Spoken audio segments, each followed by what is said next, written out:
इस भिखारी ने सिर्फ अपने हाथों से उस बच्चे के सारे एनर्जी चैनल्स खोल दिए। फिर उसने अपनी इंटरनल एनर्जी उसे ट्रांसफर कर दी। चमत्कार की तरह बच्चा थोड़ी देर बाद अपनी आंखें खोलता है। इससे पहले लड़की ने भिखारी को एक रोटी दी थी, लेकिन उसी वक्त उसका भाई दिल की प्रॉब्लम की वजह से गिर गया। भिखारी ने जब देखा तो उसने तुरंत बच्चे के एनर्जी पॉइंट्स एक्टिवेट किए। फिर उसने अपनी जान की एनर्जी उसे दी और वो बच्चा होश में आ गया। वो बच्चा बचपन से हार्ट प्रॉब्लम से सफर कर रहा था और अपनी बहन के साथ अकेला रहता था। उसकी बहन पैसों के लिए स्ट्रगल कर रही थी ताकि उसका ऑपरेशन करवा सके। भिखारी ने उस रोटी के बदले उसे एक मिस्टीरियस टुकड़ा दिया। उसने कहा कि इसे बेचकर तू अपने भाई का इलाज करा सकती है। लड़की उस टुकड़े को लेकर पॉन शॉप गई। दुकान के मालिक ने उसे देखा और हैरान हो गया, क्योंकि वो उस किंगडम के प्रोटेक्टर वॉरियर की मास्क का हिस्सा था। जब सुप्रीम कमांडर को इस बात का पता चला तो वो भी हैरान रह गया। उसने तुरंत अपने लोग उस शहर में भेजे उस आदमी को ढूंढने के लिए। भिखारी की पत्नी और बेटी को जब ये पता चला तो वो बहुत खुश हुई। उधर लड़की ने अपने भाई का ऑपरेशन सक्सेसफुली करा लिया, लेकिन उन्हें ये नहीं पता था कि कुछ ह्यूमन ट्रैफिकर्स उनकी एक्टिविटी पर नजर रख रहे थे। माफिया बॉस का बेटा जेनेटिकली उस बच्चे से कंपैटिबल था, इसलिए उन्होंने प्लान बनाया कि उसे किडनैप कर ले। थोड़ी ही देर में उन्होंने उन दोनों को ढूंढ निकाला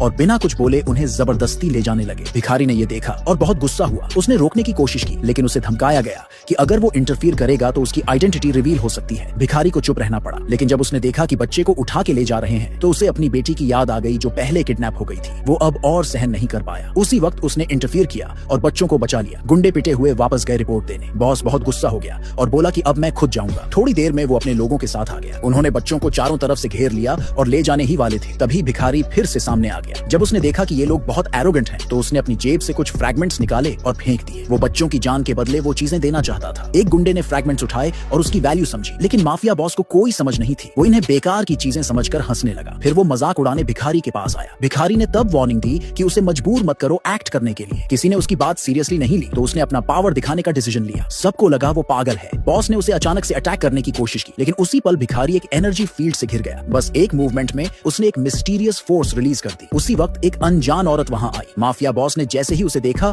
वो घुटनों पर गिर पड़ा और बोला माँ। असल में वो औरत न्यूयॉर्क की सबसे पावरफुल फैमिली की मेंबर थी, लेकिन उसने बॉस की बातों को इग्नोर किया और सीधा भिखारी की तरफ चली गई। उसने कुछ नहीं कहा, बस भिखारी का टोपी उठाई और जब उसका चेहरा देखा तो पूरी तरह शॉक में चली गई।